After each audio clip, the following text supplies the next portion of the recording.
Oke teman-teman, jadi kali ini saya ingin sedikit membagikan tips ya, cara menambah freon atau mengisi freon kalau seumpamanya teman-teman tidak memiliki tang ampere. Jadi fungsi tang ampere ini sendiri adalah sebagai pembatas atau membatasi kita supaya kita mengisi freonnya itu tidak berlebihan teman-teman ya. Contoh ini AC 3/4 PK, ini 3/4 PK ya, kalau tidak salah itu di sini udah hilang nih, udah habis ya karena udah tua banget ini AC-nya. Ini di kisaran 2,8 ampernya ya, dan di sini adalah 2,7 ampere, artinya tidak melebihi dari batas ampere yang direkomendasikan oleh pabrikan untuk dikonsumsi si kompresor ya.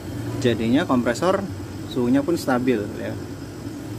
Nah, jadi seperti itu fungsi dari si tang ampere ini ya.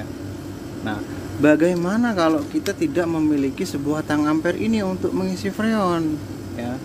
Ini R22 ya teman-teman, ini AC jadul, AC lama nasional. Nah, caranya adalah ketika teman-teman tidak memiliki sebuah tang ampere, nah, cara pengisiannya itu seperti ini teman-teman ya. Teman-teman cukup isi di 60 PSI saja ya. Nah, setelah teman-teman mengisi di 60 PSI, teman-teman coba rasakan di sini, di kedua pipa ini dingin ya, nih dingin. Kalau seumpamanya di kedua pipa ini sudah dingin ya, sudah seperti ini dingin, artinya di 60 PSI di sini ini sudah oke ya. Nah, kenapa? Kalau di bawah 60 PSI ini pasti nanti akan beku pipa kecilnya dan AC pun akan kurang dingin. Nah, itu untuk patokan untuk AC R22 kalau teman-teman mengisi tapi teman-teman tidak punya tang ampere ya, cukup di 60 PSI ya. Karena ada juga patokan untuk di R22 itu 60 PSI sampai dengan 75 PSI atau 80 PSI mentok, itu bisa menjadi patokan. Akan tetapi setiap AC itu kan berbeda teman-teman ya, dari mulai usianya AC ya, jadi kualitas AC itu pun berbeda berbeda dari usia AC ya, pasti kan tidak sama ya. Seperti itu, ampernya apakah udah naik atau belum kan kita tidak tahu.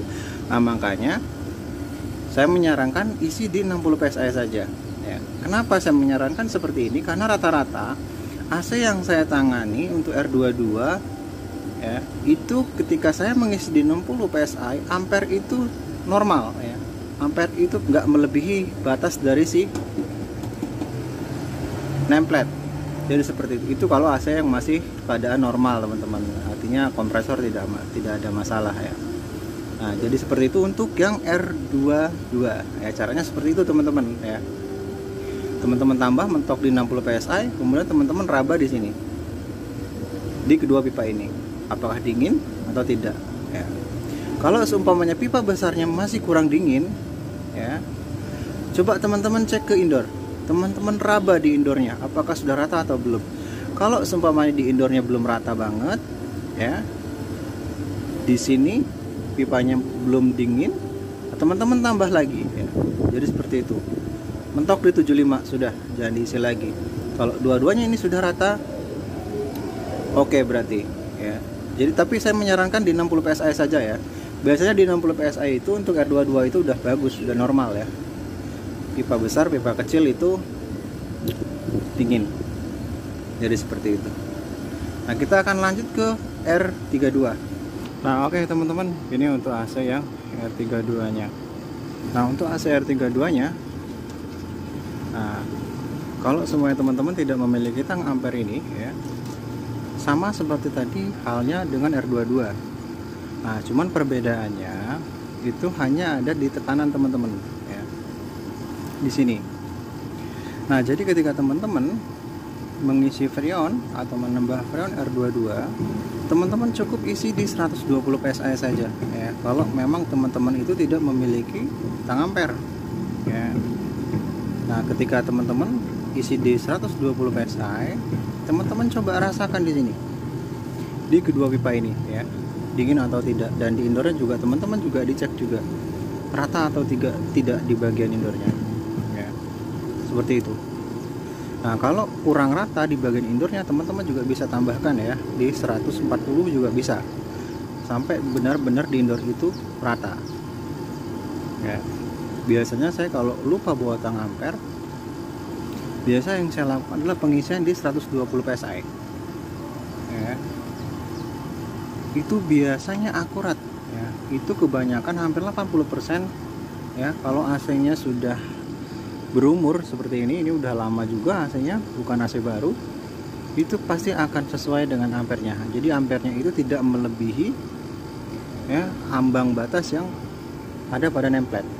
Ini 3,7. Nah, di sini 3,5. Jadi seperti itu teman-teman ya. Jadi sama aja sama R22, cuman bedanya itu ada pada tekanannya ya. Kalau untuk R22 itu cukup di 60 psi, dan untuk R32, R410 teman-teman cukup di 120 psi ya, sampai dengan 440 atau 150 psi.